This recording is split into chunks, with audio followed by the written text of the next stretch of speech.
Hey, welcome back to The Average Kitchen. Today, going to prep a massive 14-pound beef brisket that tomorrow morning, early, I'm gonna throw it on the Traeger grill. Can't wait.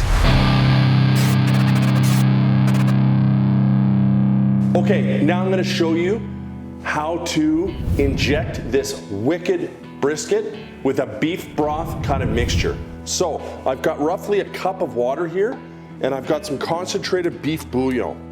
So what I'm gonna do is just add roughly a tablespoon to that mixture, and I'm gonna stir it up. Now, you're probably wondering, like, this is kind of a weird vessel to, mix this up in. Well, it's actually on purpose, and the reason is I have a stainless steel meat injector that's got a long probe, and if you put it in a wider bowl, it's almost impossible to draw your beef mixture up. So, I've got some white pepper here that I'm gonna throw in, pretty generous amount. And I'm gonna throw some onion and garlic powder, probably about a teaspoon of both. And then I'm gonna give it a good shake to make sure that that mixture or those spices kind of solidify so that I don't get any clumping in my injector. So I'm just gonna add the garlic powder now. So if you're loving the content here, which I hope you are, don't forget to subscribe, hit the notification bell. We really, really, really appreciate your support, and we love all our fans out there.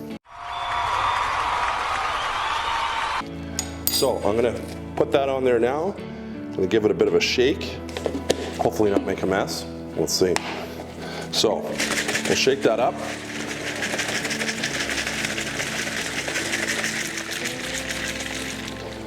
Okay, I think it looks pretty good. Yeah, it looks great. So I used, we'll say, kind of lukewarm water to, I was gonna grab a piece of paper towel. I grabbed some lukewarm water just to help break down any clumpiness in the garlic powder, onion powder, and help solidify that pepper. So I'm just gonna grab a paper towel, give my hands a little wipe. Meat injector.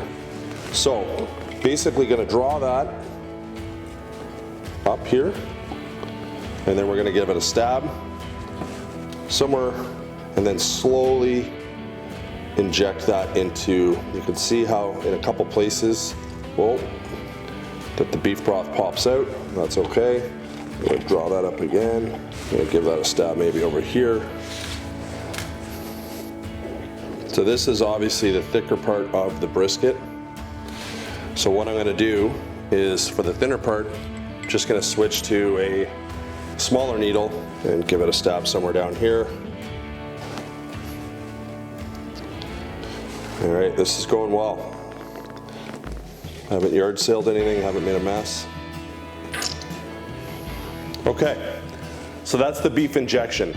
You can do it a bunch more times if you want. You may find that your beef mixture is just gonna start pooling around your brisket. There's only so much that it can handle. So the next thing I'm gonna do now is a homemade dry rub. Jamie's gonna put a link to the video where we made these dry rubs, probably like here somewhere. So we're just gonna basically very generously cover this now in dry rub.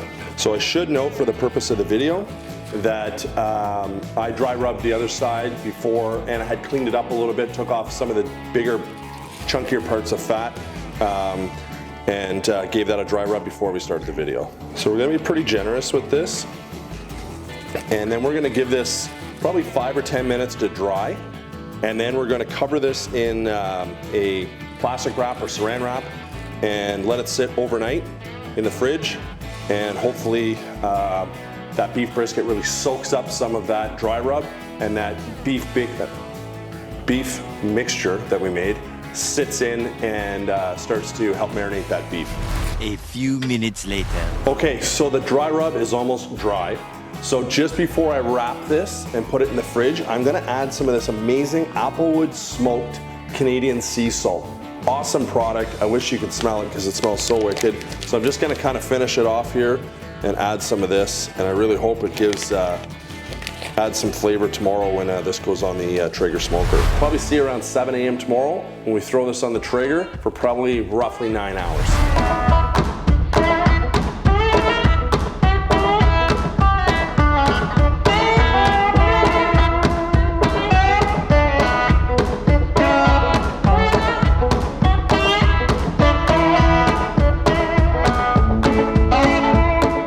What's up, everybody?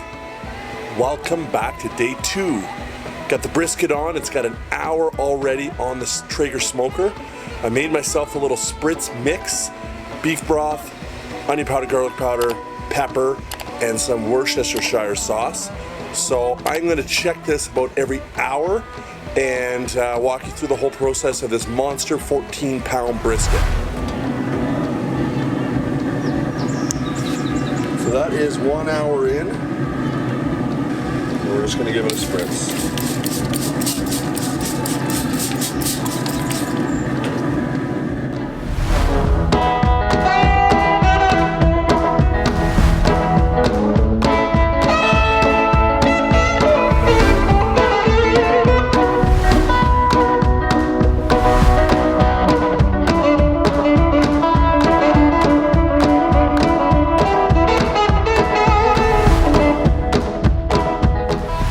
Okay, so I got to 160 degrees.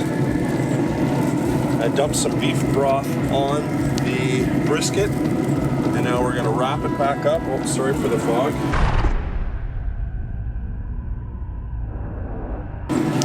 Gonna wrap it back up and get it to 204 degrees. I should have clarified. That brisket had sat for seven and a half hours.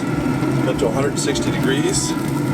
Then I just wrapped it up, dumped the beef broth on it. Now we're gonna wait for it to get to 204. Many hours later. 13 hours on the Traeger smoker, and then about an hour and a half to let this rest. This is the final product right here. Look at this monster. I'm gonna lift that off. Set that on my cutting board here. Can you see that? Look at the jiggle.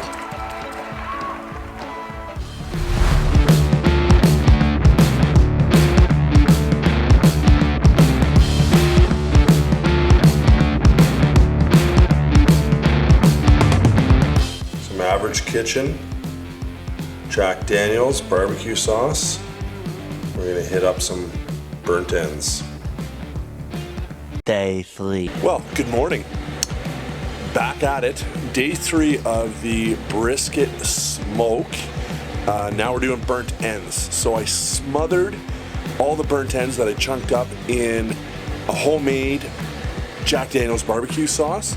Now it's back on the Traeger, just to sit on smoke for a couple hours and just soak up that amazing barbecue sauce. So I want to show you what it looks like. It's only been on there for about, I'll say 10 minutes.